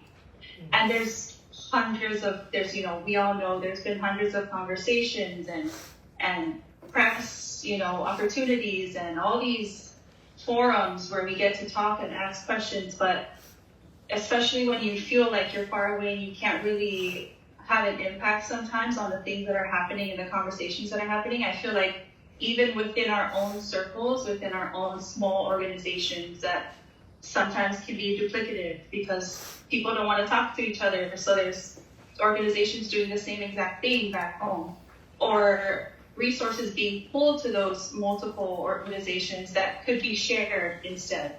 And I think for me, a lot can happen if we come back and just say, Brada, that's what we, like, as one unit, as a Marianas, as a people of the land, instead of a Democrat, Republican, Independent, we're all family. I'm pretty sure we can all link each other's lineage just among the panelists and the people here in this room. And we forget that a lot of times. So just come back to one another, come back to what we are the only ones that can stand up for the land and for the people that want to come back home and our home. And if we just remember that, we can do a lot. Miva, thank you, Ms. Tanisha. And so with that, I do have to close our Q&A just because we're coming up on time. But I see someone's itching for a comment. Am I going to allow this or not? My goodness. But go for it, Mr. Torres. Go for it. Mine's a quick one, Z. And John, thank you for that. I think the question is, how do we bring our brothers, sisters, kids back home? How do we do that? Like, that's the question is, how do we create more opportunities for them so they can come back home, so that they're not like, oh, I don't know if I get, because politics this, politics that, right? How do we make it so that they can, we need to have that vision of bringing them back. Not this, everybody's talking about, oh, the H-1B, 2029, it's coming up short, the 100K exemption, you know, $100,000 for the application fee, and the CW crisis and all that. No. It's how do we bring them back? That's the question that we all need to ask ourselves and have that conversation with each other. Thank you. We have two hands raised, Niana and Johnny. Okay, my caution, keep it short, guys. Keep it short. But go ahead, Niana first and then Johnny. I feel like the question was, you know, what do you expect? That's what I really took from that. What do you expect? I expected a lot when I was younger, the same way I would have in any place in any society. I've learned from some of this time, and I'm really excited for the next 30 years to learn more about, okay, you know, what do I expect? How do I feel on a day-to-day basis in a critical way? I'm scared. And I'm not scared about very specific things. I'm scared about speaking up about something that seems more methodical to me and it rubbing the wrong person in the wrong way at the Jays, and it gets back to my mom because the political party has signed up and now I lost my job and I just lost my uncle's job. I'm freaked out by it on a day-to-day basis. I've been since I was little. That's never changed. But what I've learned is that that's not just the CNMI, that's the world. That's the Republicans and the Democrats where I'm from. That's the city council where I'm from. The difference here is that our resources are borrowed. It's a federal grant that's given. I mean, I might be using the word incorrectly, but that's how Puerto Rico works. That's how we work. Why are we still arguing about what your uncle did 15 years ago, and how is that still eating into the procedures that are happening today? And I'll never be able to understand it, and I'll always wrote the system wrong because I learned my ABCs over here, and I still don't get that. And I'm scared to provide or to give up. I'm scared to provide anything that I have, because I'm not sure if I'll ever be able to finish the project before the next regime comes in and flips the family over. And that's why I don't come home in a very critical, short way. Thank you for that, Niana, and that critical perspective. Because honestly, I think people need to hear it sometimes. Mr. Johnny, take it away. Thanks, Z. So just really quickly, I wanted to touch on Mr. John's element about, you know, the services and essentially, you know, what we have to offer and what we expect. I think for me, I expect from our leaders specifically to show more creativity and the legacy that was that our grandparents' generation and our great-grandparents' generation left us in terms of the covenant. I know there's a lot of questioning going around right now in terms of like, is it suiting the current climate, you know, in terms of our economy? And I feel we're not quite there yet. It's only been 50 years. I think our leaders need to be a little bit more creative and essentially figuring out how can we utilize those things that were handed down to us to make the CNMI a better place. In addition to that, in terms of like the status quo, I'll just call it that, in terms of like the culture itself, I think the younger generation, if you are an individual that, you know, see yourself becoming a professional like any one of us, or even an entrepreneur like Asia, or working in the central government, I think you'll find out for yourself that if you are a person who has a specific skill set that you can offer, you know, to the CNMI government or even in the private sector, I think you have leverage in essentially protect you in all the spaces that you enter. So being an expert in your area really does play a critical role in how, you know, how you can shape things. And that's something I learned from my great-grandparent. Your skill sets are very critical when we're dealing with the workforce capacity issue together. So I just wanted to touch on that a little bit for you guys close. Thanks. Thank you so much, Mr. Johnny. And with that, I want to give a huge thank you to all of our incredible panelists this evening, and also to all of you in our audience, whether you spoke up or not, of being a part of this very incredible conversation. Can we give everyone a round of applause, please? So again, yes, and all our online viewers, sometimes I forget, sorry. You know, We're live. yes, we are live. Online viewers on Marianas Press, thank you so much. This is kind of deja vu to Zoom University, everybody. It's like, whoa, here we are. But we're brought together, you know, again, to commemorate and celebrate the 50th anniversary of the covenant of being a commonwealth, right? And tonight reminds us that the diaspora is not just about distance, it's about how can we bridge that, you know, connection. When I really would think there's distance, but the connection's still there. So long as we want to keep it alive, and that's kind of the key thing there. I really want to thank some of our sponsors for this event. Sorry, this is going to sound scripted because I'm told to say this. Leila's going to get me later if I don't. Thank you, Marianas Press, for live streaming. Thank you, Marianas Press. They're kind of sponsored over here, kind of. There we go, we love them. Right? There we go with the mic. Thank you to NMC and Dial Rent to Own for providing the furniture. The Office of the Governor. Thank you, Governor Appetite, for being here joining us this evening. The NMI Humanities Council, thank you, Executive Director Leo Pangolino, for being with us this evening. The CNMI America 250 Commission, I just saw Miss Tori, she's over there somewhere. Thank you so much for helping us out over here. Of the People, the Smithsonian Festivals in 2026, the Commonwealth Arts and Culture, Commonwealth Council of Arts and Culture, gosh, all the acronyms, guys. The Department of Community and Cultural Affairs, as well, and the entire Commonwealth Covenant Jubilee event for putting this all together. Can we give them a big round of applause? Also, our amazing moderator. Can we give it up for our amazing moderator? What was that? Oh yes, the evals. Where do we get someone? Okay, QR codes are around, so please. You know, we love feedback. We love your feedback. So please give us feedback on this event. They're somewhere out there. What else was I going to mention as well? Let me just look here. After this, we invite all of you to continue the experience. There's a lot of events happening even still today and also tomorrow. Tomorrow's the official Covenant Day. Tonight, you can head over to Fishing Base for a quote-unquote heritage on a plate. Where you can experience the indigenous flavors of the Marianas as part of the America 250 and Covenant Day Jubilee celebration. And this is until 9 p.m., guys. Go get your food. It's free. It's free, everybody. Go get your food. And don't forget, tomorrow, yes, clap for the free. The students are clapping for the free.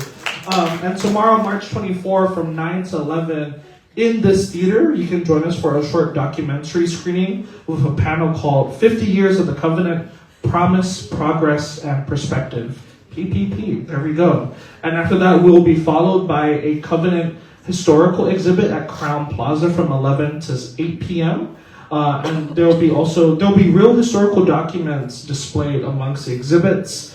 And then there'll be a trivia night at Crown Plaza, doors open at 4 p.m. and games go until 9. All events are free, students. Free, capital F-R-E-E, and open to the public. And so with that, on behalf of all of our organizers, thank you for joining us today and for sharing your stories to all of our panelists in person and online, and for continuing to carry the Marianas everywhere with you wherever you go and wherever you are in the world. Okay, good night, everyone. See you tomorrow. See you and meet you soon.